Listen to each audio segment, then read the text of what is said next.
Praise the lord. ప్రభువైన యేసుక్రీస్తు నామములో మీ అందరికీ వందనములు తెలియజేస్తున్నాను.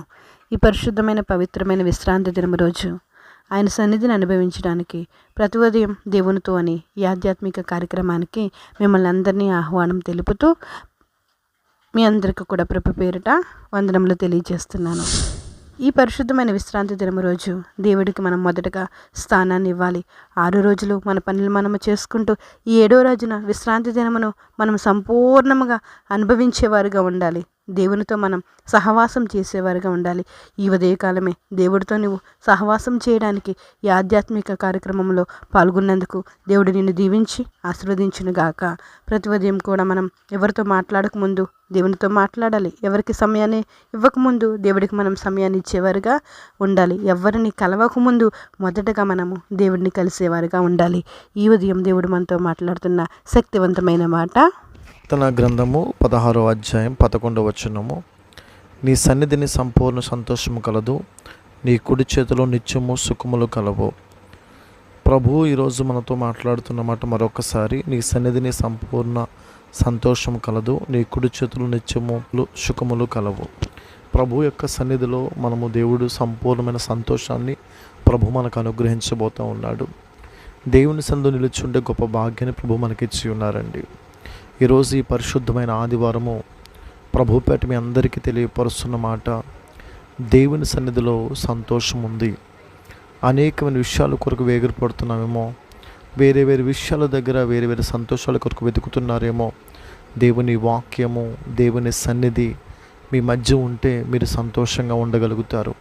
కాబట్టి దయచేసి ఈరోజు ప్రభు మీ అందరితో పలికిస్తున్న మాట, నీ సన్నిధిలో సంపూర్ణ సంతోషము కలదు అని ప్రభు చెప్తున్నారు. ఆయన సన్నిధిలో సంతోషం ఉంది. దయచేసి ఈరోజు ప్రతి ఒక్కరూ దేవుని సన్నిధిలో గడపండి, దేవుని సన్నిధిలో ఉండండి. అది మీకు ఎంతో ఆశీర్వాదకరం. ఈ మొదటి ఆదివారము దేవుడు కొన్ని ఆరాధనలో బల్లారాధన జరిగించబడతాయి. దయచేసి పశ్చాత్తాపం కలిగి ఒకవేళ ప్రభువుకి ఇష్టం లేని జీవితాలు ఏదైనా జీవిస్తూ ఉంటే, ప్రభువుకి వ్యతిరేకమైన విధానాలు ఏదైనా విధుతూ ఉంటే దయచేసి పశ్చాత్తాపంతో ప్రభు మందిరానికి వెళ్ళండి. దేవుడి రోజు మీ కుటుంబాల్లో ప్రభు ఆనందాన్ని కలగజేయబోతూ ఉన్నాడు. దేవుని వాక్యం చెప్తూ ఉంది, ఫిలిస్తీయులు యుద్ధానికి వస్తూ ఉన్నప్పుడు సమూయేలు దగ్గర ఉన్న ఇశ్రాయేలు ప్రజలు ఆ రోజు మందస్సము వారి దగ్గర ఉంది. కానీ మందసం వారి దగ్గర ఉన్నా కూడా వారు ఏమీ కార్యాన్ని చూడలేదు. అప్పుడు సమూయేలు వారిని పిలిచి, మీరు ఉపవాసం ఉండి మీరు పశ్చాత్తాపడండి, మీరు మిస్పాలో కూడుకోండి అని సమూయేలు చెప్పినప్పుడు ఆ ప్రజలు అంగీకరించి వారికున్న ప్రతి దాన్ని కూడా ప్రభు దగ్గర ఒప్పుకొని పశ్చాత్తాపడి ప్రభు సన్నిధి ఆ యొక్క మిస్పాలో వారు కూడుకుని ప్రభు దగ్గర ఎంతో రోధించినప్పుడు, గోజాడినప్పుడు ఆ 2వ రోజు వారు ఒక్క చక్కటి విజయాన్ని వారు పొందుకుంటారు. దేవుడి రోజు నువ్వు సన్నిధికి వెళ్తూ ఉన్నావు, కానీ సన్నిధిలో నువ్వు సంతోషాన్ని అనుభవించట్లేదు అంటే కారణం ఏంటో తెలుసండి. మనలో ఏదో పశ్చాత్తాపడాల్సింది, ప్రభువుకి వ్యతిరేకమైనది మనలో ఏదో ఉంది. ప్రభువుకి వ్యతిరేకమైన జీవితాన్ని జీవిస్తూ నువ్వు సన్నిధిలో ఉంటే అది నీకు ఆనందం కాదండి.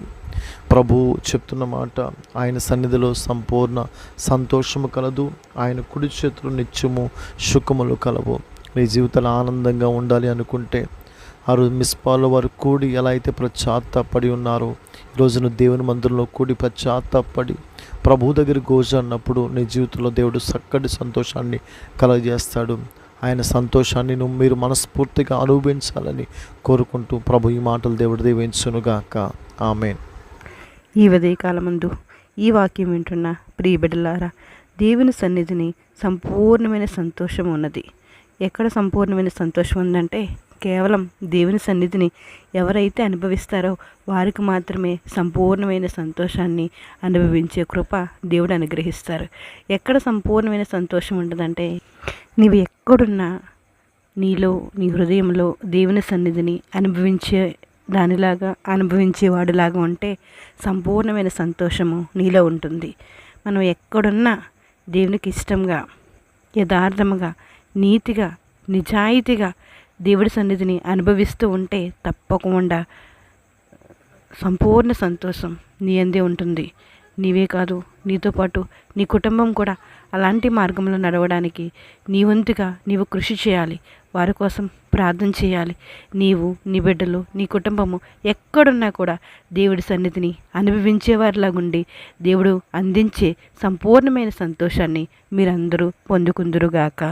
ఆమేన్. దేవుని కుడి చేతిలో ఉన్న సుఖములు మన యుద్ధకు రావాలంటే, ఆయన సన్నిధిని, ఆయన ఉన్న సంపూర్ణమైన సంతోషం మనం అనుభవించాలంటే, మనం ఎక్కడున్నా కూడా ఆయన సన్నిధిని అనుభవించేవారిగా ఉండాలి. ఆయనకి ఇష్టమైన వారిగా ఉండాలి. అప్పుడు తప్పకుండా దేవుడు అనుగ్రహించే సంపూర్ణమైన సంతోషం మనకి, మన బిడ్డలకి కూడా కలుగుతుంది.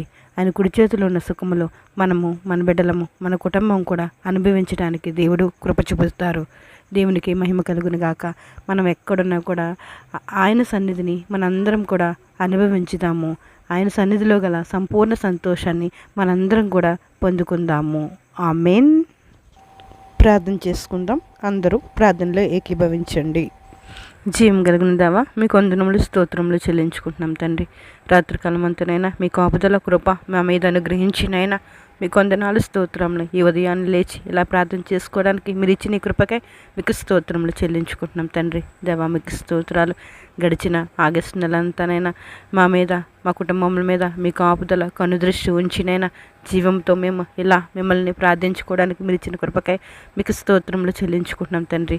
ఈ సెప్టెంబర్ నెలలోనైనా అడుగుపెట్టడానికి మీరు ఇచ్చిన ఈ అద్భుతమైన కృపను బట్టి మీకు స్తోత్రం చెల్లించుకుంటున్నాం తండ్రి. ఈ నెలంతా కూడా కాచి కాపాడండి నైనా దేవా. స్తోత్రమునైనా మా జీవితంలోనైనా మా ఇష్ట ప్రకారం కాకుండా మీ చిత్తానుసారంగా జీవించే కృప మీరు అనుగ్రహించండి తండ్రి. మీకు వందనములు. ఈ ఉదయకాలం ఎవరైతే ఈ ప్రార్థనలు ఏకీభవిస్తున్నారో నైనా ప్రతి ఒక్కరిని మీరు జ్ఞాపకం చేసుకోండి. మీ సన్నిధి యొక్క సంపూర్ణ సంతోషం ప్రతి ఒక్కరి పేరున మీరు కుమ్మరించండి ప్రభువా. మీకు స్తోత్రములు చెల్లించుకుంటున్నాం. జీవ మార్గములను ప్రతి ఒక్కరికి నైనా మీరు తెలియజేయండి. ఇంకా చిన్న బిడ్డ మొదలుకుని వృద్ధుల వరకు మీ కాపుదల కృప అనుగ్రహించండి. ఈ సమయమందునైనా ఎవరైతేనైనా ఇంకా సంతోషం లేక ఇబ్బంది పడుతూ సమాధానం లేకుండా మిమ్మల్ని మీ కొరకు మొరపెడుతున్నారో వారిని ఒక్కసారి జ్ఞాపకం చేసుకోండి. వారి కుటుంబంలో, వారి జీవితంలో సమాధానాన్ని అనుగ్రహించండి. సంపూర్ణమైన సంతోషాన్ని అనుగ్రహించండి. బలహీనంగా ఉన్నవారిని లేవనెత్తండి. అప్పులతో బాధపడుతున్న వారిని నేను అప్పిచ్చేవారుగా మీరు దయచేయండి ప్రభువా. మీకు వందనాలు, స్తోత్రాలు చెల్లించుకుంటున్నాం. చదువుకుంటున్న బిడ్డలకు మీరు తోడుగా ఉండండి. ఈరోజు ప్రయాణాలు చేస్తున్న వారికి మీ కాపుదల కృప అనుగ్రహించండి ప్రభువా. ఈరోజు జరుగుతున్ననైనా ప్రభువా మీకు స్తోత్రాలు. మీ సన్నిధి ప్రతి ఒక్కరూ అనుభవించినట్లు మీరు సహాయం చేయండి. ఈరోజు పుట్టినరోజు, పెళ్లి రోజు చేసుకున్న ప్రతి ఒక్కరికి మీ కాపుదల కృప అనుగ్రహిస్తారని ప్రతి ఒక్కరిని మీ పాదాలకు అప్పచెప్తూ సమస్త ఘనత, మహిమ, ప్రభావాలు మీరు పొందుకుంటారని ప్రభునేస్తు నామములో అడిగి వేడుకుంటున్నాం మా పరమ తండ్రి. ఆమెన్. Praise the Lord. అందరికీ వందనములు. దేవుడు మిమ్మల్ని దీవించి ఆశీర్వదించును గాక. ఆమెన్.